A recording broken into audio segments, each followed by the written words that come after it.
پانا، داڑھی رکھنا، اور اسی طرح بغل کے بال صاف کرنا، اور زیر ناف بال صاف کرنا، اور کیا نام ہے ختنہ کرانا، یہ اس طرح کے وہ مسائل جو ہیں یہ سب انبیاء کی سنتیں کہلائی گئی. تو انہوں نے ان ساری چیزوں کو پورا کیا. بعض حضرات یہ مسئلہ بھی بتلاتے ہیں، لیکن جو موقع کا جو تقاضا ہے اس کے لحاظ سے بڑی قربانیاں، کیونکہ اللہ تعالیٰ فرماتے ہیں کہ ہم نے پھر اس کو امام بنا دیا، تو معلوم ہوتا ہے بڑی قربانیاں ہی ہیں جس میں آزمایا گیا، اسی کا بدلہ یہ ملا. قال انی جاعلک للناس اماما، اللہ تعالیٰ نے فرمایا میں تمہیں لوگوں کا امام بنا رہا ہوں. اچھا صاحب، ماں باپ اور کو اولاد سے بڑی محبت ہوتی ہے. اس وجہ سے کیا ہوتا ہے کہ جب ماں باپ کو کوئی نعمت ملے، کھٹ سے اولاد یاد آنے لگتی کہ میری اس نعمت میں میری اولاد بھی شریک ہونی چاہیے. مان لیجئے کہ آپ ہندوستان سے، پاکستان سے یا کسی اور ملک سے ایسی حالت میں آئے کہ نہ وہاں جائیداد تھی، نہ پراپرٹی تھی، نہ کوئی اچھے گھر تھے، نہ کاریں تھیں، نہ کچھ نہیں تھا مثلا. اب آپ یہاں آئے تو اب آپ کو ساری چیزیں مل گئیں، بچے وہاں ہیں، آپ کیا چاہیں گے؟ مرنے دو ان کو، یا آپ یہ چاہیں گے کہ اس حالت میں میرے ساتھ آ جائیں؟ سمجھ میں آیا؟ تو ماں باپ کو اولاد کی محبت ہے تو اپنی اچھی حالت میں ان کو شریک کرنا چاہتے ہیں. ابراہیم علیہ السلام کو جو خوشخبری ملی کہ مجھے امام بنایا جا رہا ہے، قال ومن ذریتی، ابراہیم علیہ السلام نے کہا خداوندہ اور میری نسل، مطلب یہ ہے کہ یہ امامت جو ہے اس امامت میں میری نسل کو بھی شریک کیا جا رہا ہے، یہ خالی مجھے دی جا رہی ہے. تو اولاد یاد آئی. قال لا ينال عهد الظالمین، اللہ تعالیٰ نے فرمایا کہ میرا یہ عہد جو ہے کہ میں تم کو امامت دے رہا ہوں، ظالم جو اس کو یعنی ظلم کرنے والے وہ میرے اس عہد کو حاصل نہیں کر سکتے. ظلم کرنے والوں سے مراد کیا ہے؟ ظلم کرنے کا مطلب یہ تو اس کا ایک حصہ ہوگا کہ ایک آدمی نے دوسرے آدمی کا تھپڑ مار دیا، ایک آدمی نے دوسرے آدمی کا گالی دے دی. اس کو بھی ظلم کیوں کہیں گے؟ اس لیے کہیں گے کہ اللہ سبحانہ و تعالیٰ نے جو ایک نظام بنایا ہے، قانون معاشرت بنایا، اس کی خلاف ورزی کر رہا ہے.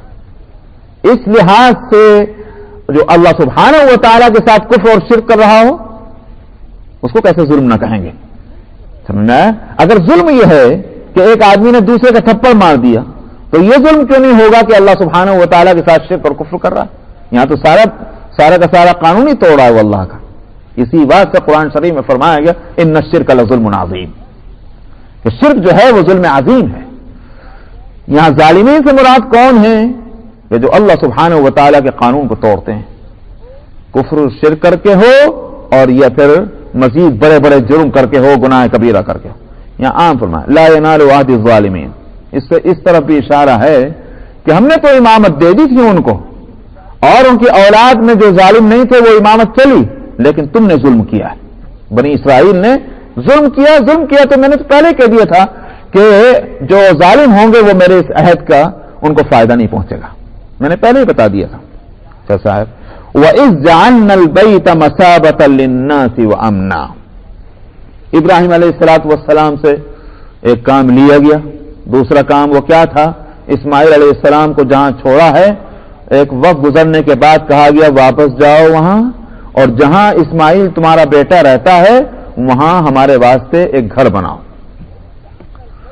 وَإِذْ جَعَلْنَا الْبَيْتَ مَثَابَةً لِلنَّاسِ وَأَمْنًا، اور اس وقت کا تذکرہ کیجئے کہ جب ہم نے بیت کو، یہاں مراد ہے بیت اللہ کو ہم نے لوگوں کے واسطے ٹھکانہ بنایا اور امن کی جگہ بنایا. ٹھکانہ بنانے کے معنی کیا ہے؟ ٹھکانہ یہ ہے کہ لوگوں کی سب کی توجہ ادھر کو ہونے لگی. ساری دنیا کے لوگ جو ہیں وہ کعبۃ اللہ کی طرف رخ کرتے ہیں، اپنا دل ادھر کو لگاتے ہیں، اپنا فکر و خیال ادھر کو لگاتے ہیں. معلوم ہو کہ ٹھکانہ ان کا وہی ہے، ذہنی اور فکری لحاظ سے. ابراہیم علیہ السلام نے بیت اللہ کی تعمیر کے وقت میں جو کہا تھا ربنا انی اسکنت من ذریتی بواد غیر ذی زرع عند بیتک المحرم ربنا لیقیموا الصلاۃ فاجعل افئدۃ من الناس تهوی الیہ، خداوندہ میں یہ آپ کا گھر بنا رہا ہوں یہاں ایسی جگہ. اب آپ کیا کریں؟ آپ سارے دنیا کے لوگوں کے دل ادھر کو پھیر دیں تو لوگوں کے ذہن اور فکر جو ہے وہ کعبۃ اللہ کی طرف ہے. اس لحاظ سے اس کو کہا گیا یہ سب کا ٹھکانہ ہے مثابۃ للناس وامنا، اور امن کی جگہ ہے.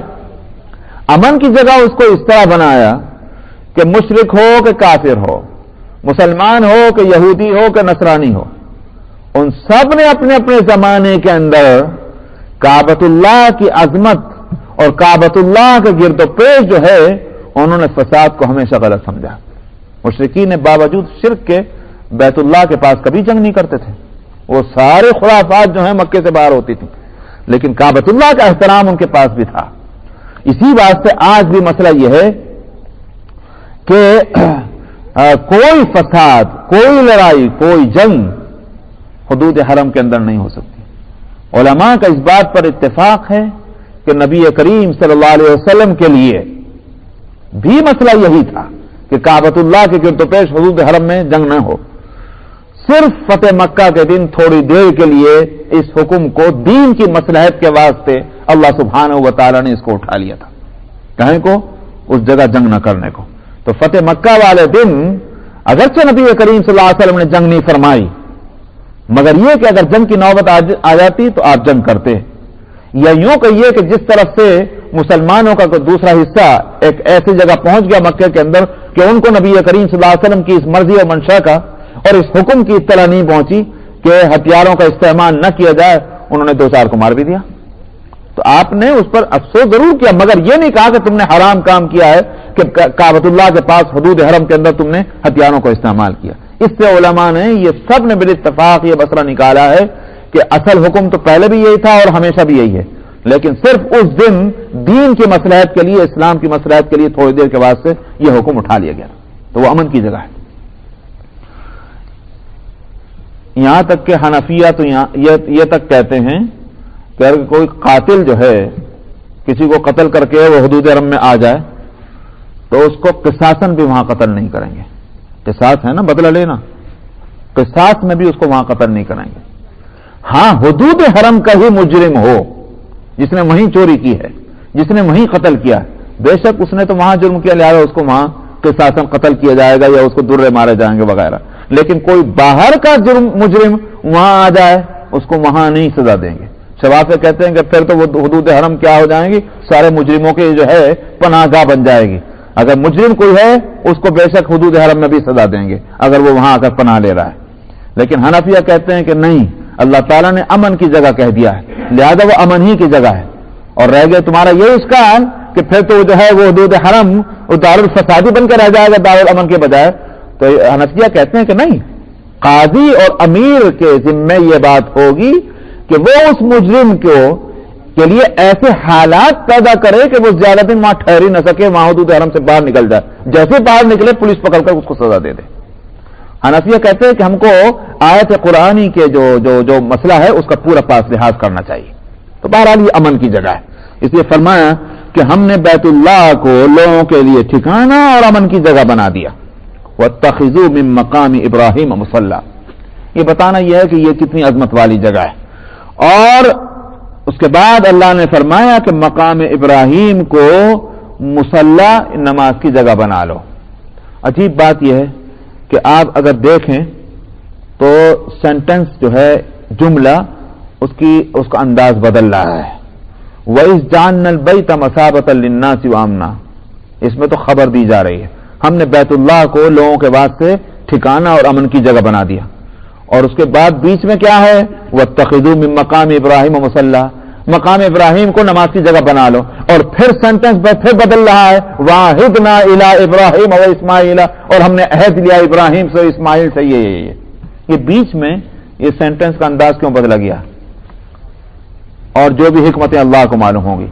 لیکن حدیث سے ایک بات معلوم ہوتی ہے, اور وہ یہ کہ جب نبی کریم صلی اللہ علیہ وسلم کے 7 صحابہ بیت اللہ میں پہنچے اور حضرت عمر رضی اللہ عنہ بھی وہیں تھے, تو مقام ابراہیم وہ جگہ ہے, یہ وہ پتھر ہے کہ جس پر ابراہیم علیہ السلام نے کھڑے ہو کر بیت اللہ کی تعمیر کی تھی. اور عجیب بات یہ تھی کہ اللہ سبحانہ و تعالیٰ کی طرف سے وہ پتھر جو ہے وہ ایلیویٹر کا کام دیتا تھا. تو جتنا اوپر کو جانا پتھر اوپر کو جائے, اور جتنا نیچے کو آنا پتھر بھی نیچے کو آ جائے. ابراہیم علیہ السلام کے لیے بڑا مددگار تھا وہ پتھر. اسی واسطے میجارٹی یہی سمجھتی ہے کہ یہ پتھر جنتی پتھر ہے, اللہ سبحانہ و تعالیٰ نے ابراہیم علیہ السلام کی مدد کرنے کے واسطے یہ پتھر جو ہے جنت سے بھیجا تھا. بہرحال وہ مقام ابراہیم, پہلے وہ بالکل بیت اللہ سے قریب تھا اور اس کے بعد جب طواف کرنے کے اندر دشواریاں پیش آئیں تو اس کو تھوڑا فاصلے پر کر دیا گیا اور اب بہت صدیوں سے وہ اسی جگہ پر ہے. عمر رضی اللہ عنہ نے جب اس جگہ کو دیکھا تو پہلے بھی تھا، لیکن جب اس حالت میں دیکھا کہ اب یہ بیت اللہ جو ہے یہ اسلام کا مرکز ہے تو انہوں نے عرض کیا کہ یا رسول اللہ افلا نتخذ مقام ابراہیم مصلانا، ہم کیا اس مقام ابراہیم کو نماز پڑھنے کی جگہ نہ بنا لیں؟ یہ ایک نبی کی یادگار ہے، اس یادگار کو اسی طرح سے ہم یادگار رکھ سکتے ہیں کہ یہاں ہم نماز پڑھا کریں. تو اس طرف اشارہ واتخذوا من مقام ابراہیم مصلی، نبی کریم صلی اللہ علیہ وسلم نے یہی لفظ فرمایا کہ مقام ابراہیم کو مصلی بنا لو. اللہ میاں نے اسی لفظوں کو جو نبی نے فرمائے تھے اس کو باقی رکھا اور اس جگہ انہی لفظوں سے اس حکم کو اتار دیا. واتخذوا من مقام ابراہیم مصلی، مقام ابراہیم کو نماز کی جگہ بنا لو. اب کیا ہے کہ آپ طواف کریں، چاہے عمرے کا طواف ہو، چاہے وہ حج کا طواف ہو یا نفلی طواف، کوئی بھی طواف آپ کر رہے ہوں، طواف مکمل ہی نہیں ہوگا جب تک کہ طواف کر لینے کے بعد وہ 7 چکر بیت اللہ کے لگانے کے بعد آپ 2 رکعت نماز نہ پڑھ لیں. اب وہ خاص یا تو مقام ابراہیمی کے پاس جا کر پڑھیں جو شوافے کا مسلک تھا اور اب تو شوافے نے بھی نرمی اختیار کر لی، اور یا پھر پورے مسجد حرام میں جہاں بھی چاہے نماز پڑھ لیں جو حنفیہ کا اصل مسلک ہے اور اب سب لوگ اسی پر عمل کرتے ہیں. حنفیہ کی نظر بڑی گہری ہے، انہوں نے پہلے ہی دیکھ لیا تھا کہ اگر ہم نے یوں کہا کہ مقام ابراہیم پر ہی سب نماز پڑھیں، کتنے لوگ نماز پڑھیں گے؟ تو ملینز لوگ اگر جائیں گے تو ملینز لوگ اگر نماز مقام ابراہیمی پر 2 رکعت پڑھیں، کس کو موقع ملے گا؟ پورا سال گزر جائے گا انتظار کرتے کرتے. ان کا پورے مسجد حرام جو ہے وہ مقام ابراہیم ہے. تو یہ اس مقام کی عظمت کو اللہ سبحانہ و تعالی نے اس طرح سے اس کو یادگار بنا دیا. واتخذوا من مقام ابراہیم مصلی وعہدنا الی ابراہیم واسماعیل ان طہر بیتی للطائفین والعاکفین ورکع السجود، اور ہم نے عہد لیا ابراہیم سے اور اسماعیل سے کہ میرے گھر کو تم پاک کرو طواف کرنے والوں کے لیے اور اعتکاف کرنے والوں کے لیے اور رکوع کرنے اور سجدہ کرنے والوں کے لیے ہم نے عہد لیا. یہاں بتانا یہ ہے کہ یہ اہل مکہ جو ہیں انہوں نے کیا کیا، اپنے کو کہتے تو ہیں کہ اولاد ابراہیم میں ہیں اور یہ بھی کہتے ہیں کہ ہم طریقہ ابراہیمی پر ہیں اور ہم جو ہے خادم ہیں بیت اللہ کے اور کعبۃ اللہ کے، لیکن انہوں نے حرکت یہ کی کہ 360 بت لا کے رکھ دی، تو گندگی تو لا کر خود بیت اللہ کے اندر رکھ دی اور کہتے یہ ہیں کہ ہم تو ابراہیم کے وارث ہیں. کیسے وارث ہوئے تم؟ ابراہیم کا وارث وہ ہوگا کہ جو عہد ہم نے ابراہیم سے لیا تھا اور اس کے بیٹے اسماعیل سے لیا تھا اس عہد کو پورا کرنے والا ہو. تو نبی کریم صلی اللہ علیہ وسلم اس عہد کو پورا کر رہے ہیں کہ اس پورے ایریا کو شرک اور بت پرستی سے پاک کر رہے ہیں. ہو گیا؟ اچھا جی، سورہ البقرہ آیت نمبر 126.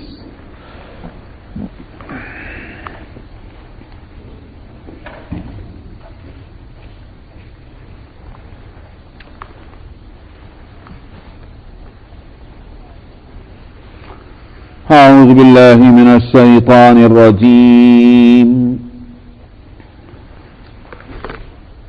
بسم اللہ الرحمن الرحیم. وَإِذْ قَالَ إِبْرَاهِيمُ رَبِّ اجْعَلْ هَٰذَا بَلَدًا آمِنًا وَارْزُقْ أَهْلَهُ مِنَ الثَّمَرَاتِ مَنْ آمَنَ مِنْهُمْ بِاللَّهِ وَالْيَوْمِ الْآخِرِ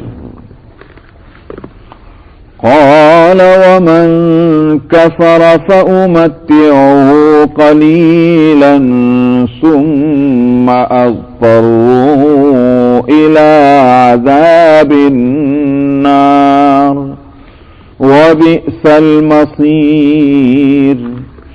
وإذ يرفع إبراهيم القواعد من البيت وإسماعيل ربنا تقبل منا إنك أنت السميع العليم.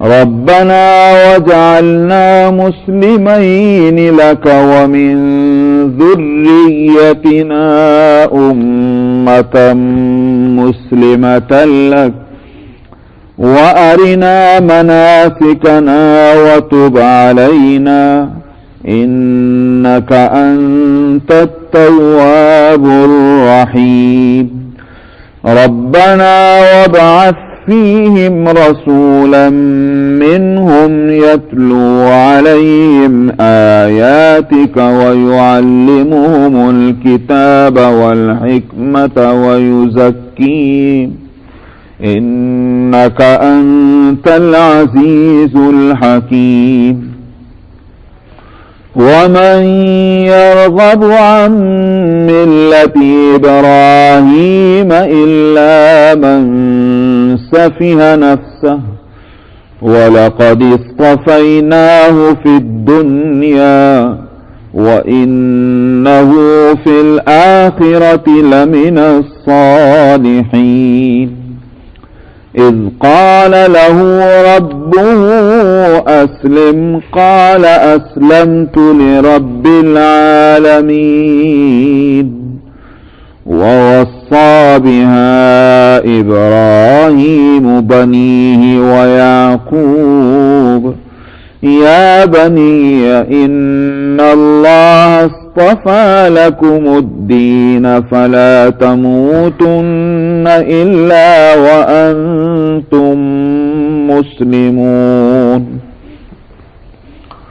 أم كنتم شهداء إذ حضر يعقوب الموت إذ قال لبنيه ما تعبدون من بعدي قالوا نعبد إلهك وإله آبائك إبراهيم وإسماعيل وإسحاق إلها واحدا ونحن له مسلمون تلك أمة قد خلت لها ما كسبت ولكم ما كسبتم ولا تسألون عما كانوا يعملون وقالوا كونوا هودا أو نصارى تهتدوا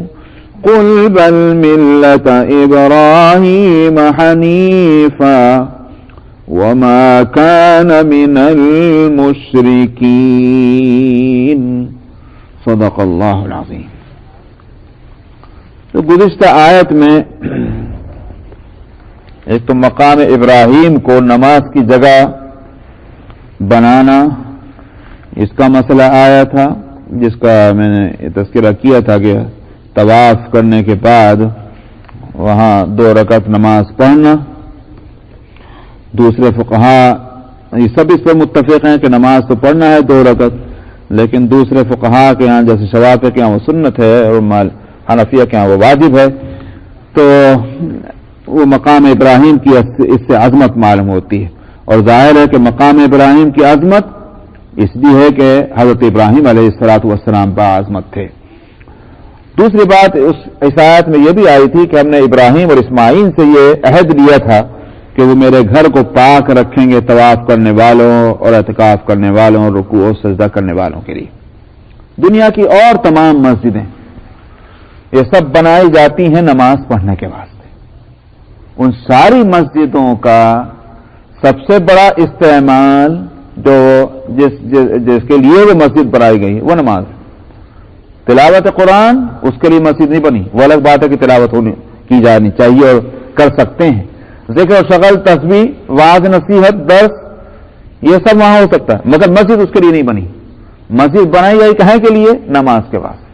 اس واسطے اگر سارے کام کرتے رہیے مگر نماز نہ پڑھیے تو آپ کیا کہیں گے؟ یہ تو مسجد کا صحیح استعمال نہیں ہو رہا ہے. مسجد تو بنائی گئی ہے نمازی کے واسطے. لیکن مسجد حرام جو ہے جہاں کعبۃ اللہ ہے، اس کے تعلق سے ایک بات یہ معلوم ہوتی ہے کہ نماز کے لیے تو ہے ہی، مگر اس سب سے بڑھ کر جو اصل اس کا سب سے عظیم الشان کام ہے نمبر 1 وہ ہے اس کا طواف کرنا. یہ بات کہاں سے سمجھ میں آئی؟ جو آیت گزری ہے اس میں انطہر بیتیہ، میرے گھر کو پاک کریں، کائیں کے لیے؟ طواف کرنے والوں کے لیے. پہلا تذکرہ طواف کرنے والوں ہی کا ہے، اور ظاہر بات ہے کہ جو چیز اہم ہوتی ہے اسی کو پہلے لایا جاتا ہے. سمجھا؟ آپ کہیں گے بھائی مسجد کہیں کے واسطے بنائی جاتی، آپ کہیں گے بھائی نماز پڑھنے کے واسطے، اللہ کو یاد کرنے کے واسطے. سمجھا؟ جو چیز اصل ہوگی اس کو آپ پہلے لائیں گے. تو مسجد حرام اس کا اصل کام جو ہے وہاں سے متعلق وہ ہے طواف کرنا. اسی واسطے فقہاء نے اس سے مسئلہ نکالا ہے کہ اور مسجدوں کے اندر ان مسجدوں کا حق کیا ہے کہ آپ مسجد میں داخل ہوں 2 رکعت تحیۃ المسجد پڑھ لیں. مسجد حرام میں جب آپ جائیں گے وہاں کا حق کیا ہے؟ وہاں تحیۃ المسجد نہیں ہے، وہاں کا حق یہ ہے کہ طواف کریں. تو اور مسجدوں میں اس اور مسجد حرام میں اس لحاظ سے فرق ہے، ورنہ اور مسائل کے لحاظ سے جو بھی مسئلے ہیں آداب سے متعلق وہ اور مسجدوں کے اور اس کے یکساں ہیں. مثلا ناپاکی کی حالت میں نہیں جا سکتے، دنیا جہاں کی باتیں نہیں کر سکتے، خشوع اور خضوع کے ساتھ جانا چاہیے وغیرہ وغیرہ. اس حد تک تو وہ ساری مسجدیں یکساں ہیں، لیکن ان چند باتوں میں وہ اوروں سے مختلف ہے. تو طواف کرنا جو ہے وہ وہاں کا عظیم الشان اور اہم کام ہے. اسی بات سے اور مسجدوں کے اندر تو مسئلہ یہ ہے کہ بدقسمتی یہ ہے کہ اب ہم کس کو بتائیں، لوگ سمجھتے نہیں مسئلوں کو. یہاں نماز پڑھ لیں گے وہاں نماز پڑھ لیں گے، یہ نہیں دیکھنے کے کہ بھائی آگے سے لوگ گزریں گے نہیں گزریں گے. اب کہتے ارے بھائی وہاں بھی تو مکے میں بھی تو یہ ہوتا ہے. ارے بھائی مکے کا مسئلہ دوسرا ہے، وہاں طواف چونکہ مقصود ہے، اس جگہ کی خصوصیت یہی ہے، طواف کو نہیں روکا جا سکتا. اب ظاہر ہے کہ نماز پڑھنے والے نماز پڑھیں گے، 2 ہی صورتیں ہیں، یا تو کہیے کہ بھائی طواف روک، کب تک روکیں؟ دنیا کے لوگ آ رہے ہیں وہاں نوافل پڑھ رہے ہیں، وہاں نمازیں پڑھ رہے ہیں، تو طواف کو روک دیں گے تو طواف تو روکا ہی رہے گا. حالانکہ وہاں کی عظیم الشان عبادت طواف ہے. تو اس واسطے وہاں ایگزمپشن ہے، طواف کرنے والے طواف کرتے رہیں، نماز پڑھنے والے نماز پڑھتے رہیں. وہاں اس کی کوئی ضرورت نہیں کہ آگے سترا لگایا جائے. بس وہاں تو یہ ہے کہ سجدے کے سامنے سے آدمی نہ گزرے، یعنی جس جگہ پہ سجدہ کر رہے ہیں نمازی اور اس کے سجدے کے بیچ سے آدمی نہ گزرے. لیکن اور جگہ یہ نہیں ہے. ہاں ایک صورت ہے، اور وہ یہ کہ مثال کے طور پر بہت بڑا میدان ہے، مثال کے طور پر بہت بڑا ہال ہے یا بہت بڑی مسجد ہے. اب اگر یہ پابندی لگا دیجئے کہ صاحب نمازی کے سامنے سے گزرے یہ نہیں، تو لوگوں کے واسطے سخت تنگی ہو جائے گی. وہ الگ بات ہے کہ نمازی کو ایسی جگہ کھڑا ہونا چاہیے کہ جہاں آدمی لوگوں کو سامنے سے گزرنا ان کے لیے دشوار نہ رہے، پریشانی کا سبب نہ ہو، ایسی جگہ نماز پڑھے. لیکن اب نماز پڑھنے والا تو نماز پڑھ رہا ہے، تو گزرنے والا کیا کرے؟ اس لیے اگر بہت بڑی جگہ ہے، بڑا میدان ہے، بہت بڑا حال ہے، وہاں فقہاء نے اس کی اجازت دی ہے، گنجائش نکالی ہے. یوں کہیے کہ یہ گنجائش ضرورتاً ہے، جیسے حرم مکی کے اندر گنجائش ضرورتاً ہے. ورنہ اصل حکم کیا ہے؟ اصل حکم یہ ہے کہ نمازی کے سامنے نہ گزرو. نبی کریم صلی اللہ علیہ وسلم کی حدیث یہ ہے کہ اگر لوگوں کو نمازی کے سامنے سے گزرنے کا گناہ معلوم ہو جائے تو 40 تک کھڑے رہ جائیں. اور وہ راوی 40 کا عدد تو نقل کرتے ہیں 40، لیکن اس کے بعد یہ کہتے ہیں کہ اب یہ یاد نہیں رہا کہ آپ نے 40 دن کہتے، 40 مہینے کہتے، 40 سال کہتے. سمجھ میں آیا؟ تو اس لیے فقہاء کہتے ہیں کہ جب راوی خود یہ کہہ رہے ہیں کہ 40 سال بھی ہو سکتا ہے کہا ہو سکتا ہے 40 مہینے کا، تو 40 سال جو ہے ٹھہرنا گوارا کر لے مگر نمازی کے سامنے سے نہ گزرے. تو کوئی بڑی بات تو ہے نا. سوال یہ کہ آپ جو اس کی اتنی برائی بتلا رہے ہیں ہم اس کو بہت ایزی لیں. سمجھ آئے؟ ہمیں اس اہتمام کرنا چاہیے. نہ تو نماز پڑھنے والا ایسی جگہ نماز پڑھے، اس لیے کہ فقہاء یہی کہتے ہیں کہ نماز پڑھنے والے کو بھی اس کو دیکھنا چاہیے کہ ایسی جگہ نماز نہ پڑھے کہ گزرنے والے گزرے اور وہ گنہگار ہو. ان کے گنہگار بننے کا سبب یہ شخص بن رہا ہے. سمجھ آئے؟ تو دوسرے کو گنہگار بنانے والا کام کرنا بھی تو گناہ ہے. اس لیے مسجد حرام کے مسئلے دوسرے ہیں. وہاں آپ دیکھتے ہیں کہ تراویح بھی ہو رہی اور طواف بھی چل رہا. کیوں؟ تراویح سنت ہے. سمجھ میں؟ اور وہ تراویح کہیں بھی پڑھ سکتے ہیں، یہ ضروری نہیں کہ آپ وہاں پڑھیں. لیکن طواف نہیں ہو سکتا، طواف کہیں اور نہیں ہو سکتا. تراویح تو کہیں بھی ہو سکتی لیکن طواف نہیں ہو سکتا. اس لیے کیا ہے، آپ جو دیکھتے ہوں گے وہاں رمضان میں کہ طواف چل رہا ہے اور کیا نام ہے تراویح پڑھنے والے تراویح پڑھنے ہیں. بالکل صحیح. اس میں کوئی فقہ کے اعتبار سے کوئی غلطی نہیں ہے، وہ صحیح ہو رہا ہے جو کچھ ہو رہا ہے، اس لیے کہ وہ وہاں کی خصوصیت یہ ہے کہ وہاں طواف عظیم الشان عبادت ہے وہاں سے متعلق۔ ایک روایت کے اندر یہ آتا ہے نبی کریم صلی اللہ علیہ وسلم نے فرمایا بیت اللہ کی نسبت سے اللہ سبحانہ و تعالیٰ نے 100 رحمتیں رکھی ہیں۔ مطلب یہ 100 کا عدد اس لیے ہے کہ تاکہ وہ تقسیم بتا دی جائے، ورنہ مطلب یہ نہیں ہے کہ آپ واقعتاً 100 کا مطلب 100 ہی نہیں، 100 سے مطلب یہ ہے کہ اس کی تقسیم کس طرح ہے۔ جیسے آپ پرسنٹیج نکالتے ہیں تو آپ کہتے ہیں مثال کے طور پر 10%، 40%، اس کا مطلب یہ نہیں کہ 10 ہی ہیں، 20 ہی ہیں، 40 ہی ہیں، وہ تو پرسنٹیج بتانے کے لیے۔ تو آپ نے فرمایا کہ 100 رحمتیں رکھی، 40 رحمتیں تو ہیں طواف کرنے والوں کے لیے اور آپ نے فرمایا کہ 40 رحمتیں ہیں اس میں نماز پڑھنے والوں کے لیے، رہ گئی 20، فرمایا 20 ہیں بیت اللہ کو دیکھنے والوں کے لیے۔ تو اس طرح سے 100 رحمتیں ہیں اللہ نے، تو معلوم ہوا کہ 40% جو ہے وہ طواف کرنے والوں کو، 40% نماز پڑھنے والوں کو، اور 20% جو ہے وہ ہیں جو خالی بیٹھ کر کے بیت اللہ کو دیکھا کریں، اس کا دیکھنا بھی جو ہے وہ ثواب کی بات ہے۔ وَإِذْ قَالَ إِبْرَاهِيمُ رَبِّ اجْعَلْ هَٰذَا بَلَدًا آمِنًا، اس وقت کا تذکرہ کیجئے جب ابراہیم نے یہ کہا خداوندہ اس جگہ کو امن والا شہر بنا دیجئے۔ میں جو ترجمہ میں کر رہا ہوں اس کو غور سے سنا، اس جگہ کو امن والا شہر بنا دیجئے۔ اچھا صاحب، یہ میں نے اس لیے کیا کہ ھذا بلدن آمنن یہاں فرمایا، اور اگر آپ چلے جائیں صفحہ نمبر 630 پہ سورہ ابراہیم میں، اور وہاں آیت نمبر ہے 35، وہاں ہے یہی تذکرہ جو وہاں آیا ہے، وہاں ہے وَإِذْ قَالَ إِبْرَاهِيمُ رَبِّ اجْعَلْ هَٰذَا الْبَلَدَ آمِنًا، یہاں ھذا بلدن ہے، وہاں ھذا البلد آمنًا، دونوں میں کچھ فرق ہے عربی گرامر کے لحاظ سے۔ ھذا بلدن آمنًا کے معنی تو وہی ہے جو میں نے کیے، اس جگہ کو امن والا شہر بنا دیجیے، اور سورہ ابراہیم میں جو لفظ آ رہا ہے ھذا البلد آمنًا، اس کا ترجمہ کریں گے اس شہر کو امن والا بنا دیجیے۔ دونوں میں فرق کیا ہوا؟ فرق یہ ہے کہ جس وقت حضرت ابراہیم علیہ السلام بیت اللہ کی تعمیر کر رہے تھے وہاں تو کچھ بھی نہیں تھا، حضرت اسماعیل تھے، ایک آدھا آدمی اور ہوگا جو قافلہ والا ایک آدھا آ کر وہاں ٹھہر گیا تھا، ورنہ وہاں بیت اللہ بنانے کے بعد وہاں کوئی آبادی نہیں تھی۔ لیکن ابراہیم علیہ السلام کو جب حکم ملا کہ ہمارے لیے گھر تعمیر کرو، یہاں سمجھ گئے اللہ کا گھر بن رہا ہے تو پھر یہاں لوگ بھی تو آئیں گے، تو میں اس گھر میں عبادت کرنے کے واسطے تو اللہ میاں نے اگرچہ یوں نہیں کہا کہ میں شہر بساؤں گا، مگر اللہ کا یہ فرمانا کہ میرے لیے اس جگہ پہ گھر بناؤ، تو اس کا مطلب یہ ہے کہ یہاں لوگ آئیں گے۔ ابھی تک وہ جگہ ہے شہر نہیں بنی ہے، لیکن ابراہیم نے علیہ الصلوۃ والسلام اپنی فراست سے اور اپنی سمجھ سے اس بات کو سمجھ لیا کہ یہاں شہر بنے گا، تو کہا اس جگہ کو آپ امن والا شہر بنا دیں۔ اور وہ جو ہے سورہ ابراہیم میں وہ ہے کہ ابراہیم علیہ السلام کچھ عرصے کے بعد پھر واپس تشریف لائے، بار بار آئے، کئی مرتبہ ابراہیم علیہ السلام فلسطین سے مکہ مکرمہ حاضر ہوئے ہیں حضرت ابراہیم علیہ الصلوۃ والسلام، تو جب پھر آنا ہوا تو وہ تو شہر بن گیا تھا، لوگ آ کر آباد ہونے لگے تھے۔ اس وقت پھر انہوں نے وہی دعا مانگی اور اس وقت کا خداوندہ اس شہر کو، اس بستی کو امن والی بستی بنا دیجئے۔ تو دونوں جگہ میں یہ فرق ہے، اس سے معلوم ہوا کہ 2 مرتبہ ایک ہی دعا کی تھی ابراہیم علیہ الصلوۃ والسلام نے، خداوندہ اس جگہ کو امن والا شہر بنا دیجئے۔ وَارْزُقْ أَهْلَهُ مِنَ الثَّمَرَاتِ، اور اس کے رہنے والوں کو آپ پھلوں میں سے رزق عطا فرمائیے۔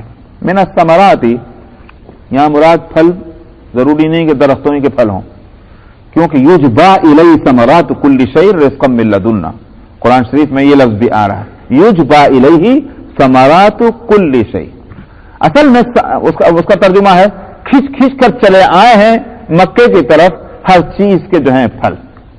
تو ہر چیز کا پھل کیا مطلب ہوا؟ بعض مفسرین نے شروع میں تو یہ ترجمہ کیا تھا ہر قسم کے پھل، لیکن کل شیء اصل اس کا ترجمہ ہے ہر چیز، شیء کہتے ہیں چیز کو، ہر چیز کا پھل۔ تو ثمرہ اصل میں جیسے درخت کے پھل کو کہتے ہیں، آپ اردو میں بھی اس کو پھل ہی تو بولتے ہیں نا بھائی، لیکن آپ پھل کا لفظ کسی اور چیز کے لیے بھی استعمال کرتے ہیں، جس کو آپ انگلش میں کہتے ہیں ریزلٹ، اردو میں آپ اس کے لیے لفظ لاتے ہیں نتیجہ۔ تو تو آپ کہتے ہیں بھائی یہ میری محنت کا پھل ہے، تو وہ پھل آپ لفظ استعمال کر رہے ہیں، وہ محنت کے نتیجہ ہے، وہ محنت کا رزلٹ ہے وہ، لیکن آپ اس کے لیے پھل کا لفظ استعمال کر رہے ہیں۔ ثمرات کل شیء کے مراد یہ ہے ہر چیز کا پھل، یعنی مطلب یہ کہ ہر طرح کی چیز ہے، تو وہ عام ہو گیا، یجبا الیہ ثمرات کل شیء رزقا من لدن۔ تو ابراہیم علیہ السلام نے دعا فرمائی، خداوندہ یہاں کے رہنے والوں کو ہر چیز جو ہے وہ آسانی کے ساتھ مل جائے، ان کو پریشانی نہ ہو۔ کیوں دعا کی تھی؟ علماء بڑی اچھی بات کہتے ہیں، سمجھا؟ اور وہ کہتے ہیں کہ ابراہیم علیہ السلام کی نبی تھے، رسول تھے، اور بڑے اونچے درجے کے نبی اور رسول، وہ جب کوئی دعا مانگ رہے ہوں تو اس کے اندر کوئی نہ کوئی آخر اپنی اولاد کا، اور وہ لوگ خاص طور پر جو وہاں رہنے والے ہیں، تو وہاں رہنے والے ہونے کی وجہ سے ان کا کوئی نہ کوئی فائدہ اس میں ہونا چاہیے، وہاں رہنے والا ہونے کی وجہ سے۔ فائدہ کیا تھا؟ تو مفسرین اور علماء کہتے ہیں کہ دراصل مقصود یہ تھا کہ یہ لوگ جو یہاں کے رہنے والے ہوں، اگر یہ محنت اور مزدوری کے اندر لگ جائیں گے، ان کے ٹائم، ان کی انرجی اس میں لگے گی، تو بیت اللہ کا حق ادا کرنے سے کوتاہی کریں گے۔ ان کا وقت جو ہے اور ان کی انرجی، توانائی، وہ بیت اللہ کی خدمت میں لگ جائے، اور ان کو کھانے پینے کی پریشانی نہ ہو، اللہ سبحانہ و تعالیٰ دنیا جہاں کا کھانا یہاں لا کے پہنچاتا رہے، ان کو باہر نہ جانا پڑے کیسا؟ اس لیے کہ مکہ کس جگہ ہے؟ مکہ تو وہاں ہے کہ جہاں پتہ نہیں پیدا ہوتا تھا۔ اب تو ماشاء اللہ کیا پوچھیے، اللہ میاں نے وہاں وہ گل کھلا دی ہیں اپنی قدرت سے، لیکن اس زمانے کے اندر تو وہاں سوائے اس سے کہ چند کانٹے جھاڑیوں کے وہ نظر آتے تھے، اس کے سوا پتے وتے کچھ نہیں تھے۔ تب اس صورت میں جس کو کھانا ہے، جس کو پینا ہے، جس کو کپڑے چاہیے، جس کو برتن چاہیے، وہ کہاں جائے گا؟ ظاہر ہے کہ اس کو دوسرے کو جانا پڑے گا، دوسرے شہروں میں، دوسرے ملکوں میں جانا پڑے گا۔ ابراہیم علیہ السلام کی دعا کا حاصل کیا؟ خداوندہ ان کو جانا نہ پڑے، چیزیں ان کے پاس آ جائیں، تاکہ ان کا وقت جو ہے وہ بیت اللہ کی تعمیر میں لگ جائے، بیت اللہ کی آباد کرنے میں، بیت اللہ کی خدمت کرنے میں۔ اسی سے فقہا نے یہاں سے مسئلہ یہ نکالا ہے کہ مسجد کی خدمت کرنے والے جو لوگ ہیں، دنیا کی جو بھی مسجدیں ہیں، ان کی خدمت کرنے والوں کو اگر کمانے سے مستغنی کر کے ان کے کھانے پینے کا انتظام کر دیا جائے تو یہ اچھی بات ہوگی۔ یہ خود اس سے یہ مسئلہ نکل رہا ہے جو ابراہیم علیہ السلام نے اہل مکہ کے لیے دعا کی تھی، وہیں سے یہ مسئلہ نکلتا ہے، تو تاکہ وہ مسجد کی خدمت کر سکیں۔ اگر وہ کمانے چلے گئے تو نہ مسجد کھلے گی، نہ مسجد صاف ہوگی، نہ مسجد میں نماز ہوگی، بھائی وہ رہیں گے تو کم سے کم اس سے ایک فائدہ ہوگا، اس سے یہ مسئلہ نکالا گیا۔ وَارْزُقْ أَهْلَهُ مِنَ الثَّمَرَاتِ، اور اس جگہ کے رہنے والوں کو آپ ہر طرح کے پھل فروٹ سے رزق عطا فرما، من آمن منہم باللہ والیوم الآخر، اور یہ نعمت ان کو ملے ان میں سے کہ جو اللہ پر اور یوم آخرت پر ایمان لائیں۔ بات ایک لحاظ سے صحیح بھی تھی، بھائی دعا کا مقصد کیا تھا؟ میں نے جیسے کہا کہ اس کا مقصد یہ تھا کہ بیت اللہ کی خدمت میں لگے رہیں، اس میں کوتاہی نہ ہو، اسی واسطے تو ان کے واسطے کھانے پینے کے انتظام کرنے کے واسطے دعا کر رہے ہیں، تو نظر تو اس پر تھی ان کی، اس لیے کہا کہ جو ایمان لائے اللہ پر اور یوم آخرت پر، ان کو آپ کی طرف سے رزق ملنا چاہیے، اور جو ایسے نہ ہو ان کو کیا ضرورت ہے، جائیں دھکے کھائیں۔ ابراہیم علیہ السلام کی نظر تو اس پر تھی۔ اللہ سبحانہ و تعالیٰ کی کا معاملہ تو دوسرا ہے، تو وہ انبیاء چاہے کتنے بھی اللہ کے محبوب اور پیارے ہوں، اللہ کا اپنا ایک قانون ہے، تو وہ قانون تو کسی کی وجہ سے نہیں بدل سکتے۔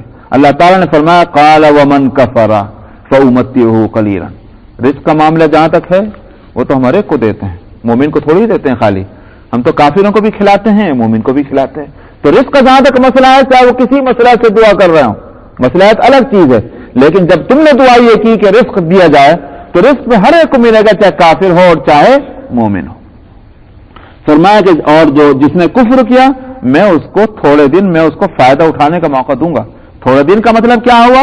زندگی بھر، اس لیے کہ وہ زندگی ہے کتنے دن کی، تو میں اس کو اللہ سبحانہ و تعالی جو رکھیں گے اس کے لحاظ سے دیکھا جائے تو وہ چند ہی دن ہے، بہت تھوڑی مدت ہے، اس کو ہمیشہ رہنا ہے، وہ اس دنیا میں نہیں دوسری دنیا میں صحیح، مگر فرد تو وہی ہے، ذات تو وہی ہے، پرسن تو وہی ہے۔ تو جب اس پرسن کو، جس ذات کو جو ہمیشہ رہنا ہے، کبھی اس کو فنا نہیں ہونا، اس کے لحاظ سے یہ دنیا کی زندگی تو چند ہی روز ہے، تھوڑی ہے اس میں۔ قلیلاً کے معنی اگر تھوڑے دن ہوں تب تو یہ معنی، اور قلیلاً کے ایک اور معنی بھی ہے، امتعہ متاعا قلیلاً، تب معنی کیا ہوں گے؟ میں تھوڑا ہی سامان ان کو دے دوں گا کافروں کو، مطلب یہ ہے کہ یہ دنیا کی زندگی میں جو کچھ ملنا وہ تھوڑا ملنا، آخرت کا جہاں تک مسئلہ وہاں تو ان کو کچھ نہیں ملنے والا، تو دنیا میں کیوں محروم کروں میں ان کو؟ دنیا میں تو دے ہی دوں آخرت میں، جبکہ ان کو کچھ نہیں ملے گا۔ مومن کی شان کیا ہے؟ مومن کو دنیا میں کچھ ملتا ہو یا نہ ملتا ہو، اس کو اصل ملنے والی چیز جو ہے وہ آخرت میں ہے۔ تو اس بات سے فرمایا قال ومن کفر، جس نے کفر کیا میں اس کو تھوڑا بہت فائدہ اٹھانے کا موقع دوں گا، ثم اضطره الى عذاب النار، پھر میں اس کو گھسیٹ لے جاؤں گا جہنم کے عذاب کی طرف، وبئس المصیر، اور برا ہوگا وہ ٹھکانہ۔ اچھا صاحب آگے اور چلیے، وَإِذْ يَرْفَعُ إِبْرَاهِيمُ الْقَوَاعِدَ مِنَ الْبَيْتِ وَإِسْمَاعِيلُ، اس وقت کا ذکر کیجئے جب ابراہیم نے اور اسماعیل نے، لفظ آگے و اسماعیل، اور اسماعیل نے بیت اللہ کی بنیادوں کو اٹھایا۔ قواعد قاعدہ کی جمع ہے، قاعدہ کہتے ہیں وہ جس کو فاؤنڈیشن جس کو ہم کہتے ہیں، کیونکہ بنیاد اس کو، یہ ہے قاعدہ۔ اس کا مطلب یہ ہے کہ پہلے آدمی جو ہے ظاہر ہے کہ فریم ورک کرتا ہے، وہ آج کل کے لحاظ سے کہیے پہلے فاؤنڈیشن ڈالتا ہے، اس کے اوپر عمارت کھڑی کرتا ہے، تو اس کو قواعد کہا گیا، اور تعمیر بھی مراد لی جاتی ہے۔ ابراہیم نے جب بنیادوں کو یا دیواروں کو اوپر اٹھایا بیت اللہ کے، اور اسماعیل نے، معلوم ہوا کہ اصل یہ اسماعیل یہاں یوں کیوں نہیں فرمایا وَإِذْ يَرْفَعُ إِبْرَاهِيمُ وَإِسْمَاعِيلُ الْقَوَاعِدَ، یوں نہیں کہا کیا ہے وَإِذْ يَرْفَعُ إِبْرَاهِيمُ الْقَوَاعِدَ مِنَ الْبَيْتِ وَإِسْمَاعِيلُ، یہ اسماعیل جو بعد میں آ رہے ہیں، ساری بات پوری کر کے اس میں بتلانا یہ ہے اصل معمار کون ہے۔ اصل معمار ہے ابراہیم، اسماعیل کون ہے؟ ہیلپر ہیں، تو دو معمار نہیں ہے، معمار ایک ہے، اور اسماعیل علیہ السلام ان کی معماری میں ان کی مددگار ہے۔ اسی واسطے اصل جو ہے تعمیر کر رہے تھے ابراہیم، اسماعیل علیہ السلام کیا کرتے تھے؟ مٹی لا کے دے دینا، پتھر لا کے اٹھا کے دے دینا، اور ابراہیم علیہ السلام اس کو رکھتے جاتے تھے۔ تو ظاہر ہے کہ اس سے ابراہیم علیہ السلام کی عظمت بھی بتلانی مقصود ہے، اور پھر یہ کہ ابراہیم علیہ السلام اس وقت نبی ہیں، اسماعیل علیہ السلام اس وقت تک نبی نہیں بنے ہوں گے، بعد میں بنائے گئے ہوں گے، تو ایک نبی وقت جس جگہ کی تعمیر کر رہا ہے، ظاہر ہے کہ اس کی اپنی ذات کا تقدس اس میں آئے گا۔ تو جب اس وقت کا ذکر کیجئے کہ جب ابراہیم نے بنیادوں کو یا دیواروں کو بیت اللہ کے اٹھایا، اور اسماعیل نے، اس وقت کیا کہا؟ مولانا عبد الماجد دریابادی نے بہت اچھی بات لکھی ہے، انہوں نے کہا کہ عام طور پر محنت مزدوری کرنے والے لوگوں کو آپ نے دیکھا ہوگا، وہ کچھ نہ کچھ گنگناتے رہتے ہیں، سمجھ آیا؟ اب جیسا مزاج ہو ویسی ان کی گنگناٹ ہوگی۔ اگر مزاج ان کا جو ہے وہ بازاری ہے تو ظاہر ہے فلمی گانے گاتے رہیں گے، لیکن کچھ نہ کچھ محنت مزدوری کرتے وقت میں کچھ گنگناتے ضرور ہیں۔ ابراہیم اور اسماعیل علیہ السلام بھی محنت کر رہے ہیں، ان کا گنگنانا کیا ہے کہ بھئی جس کا گھر بنا رہے ہیں انہی سے دعائیں مانگ رہے ہیں، انہی کا ذکر کر رہے ہیں۔ تو اس وقت جس وقت تعمیر کر رہے تھے اس وقت ان کی زبان سے دعائیں کیا نکل رہی تھی، اور یاد کس طرح ہو رہی تھی اللہ کی، خداوندہ ہم سے ہماری اس کوشش کو قبول فرما لیجیے۔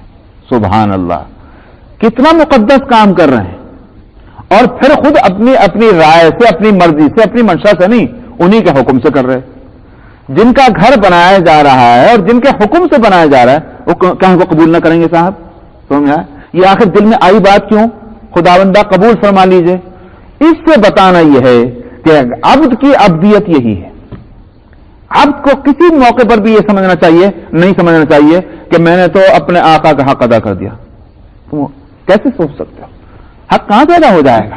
ہر کام کے وقت میں عبد کو اور بندے کو یہ سوچنا چاہیے ٹھیک ہے میں کام تو کر رہا ہوں، میں اپنی سی کوشش تو برابر کر رہا ہوں کہ ٹھیک طرح کام ہو، مگر جن کے لیے کیا جا رہا ہے ان کو پسند آیا نہیں آیا کس کو معلوم؟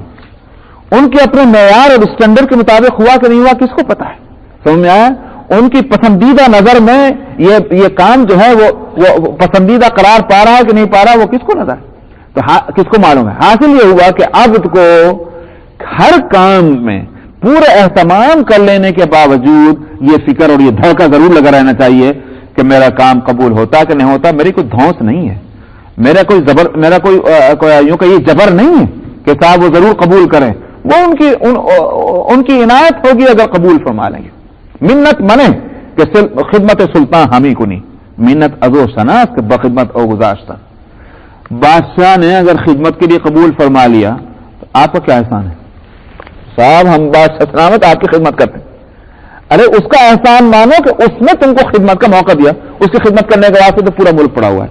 جس کو آواز دیں گے بادشاہ سلامت دوڑا چلا آئے گا. تو اس واسطے خدمتگار کو شکر گزار بھی ہونا چاہیے اور ساتھ میں یہ دھڑکا بھی اس کے دل میں رہنا چاہیے پتہ نہیں میری خدمت قابل قبول بھی ہے کہ نہیں. اس سے ہم کو بڑا سبق ملتا ہے. ہم الٹے سیدھے 4 رکعت نماز پڑھی اور سمجھے کہ بس جنت بھی واجب اور صاحب اللہ میاں کے اوپر فرض ہے کہ وہ ہم سے راضی رہیں. کیوں؟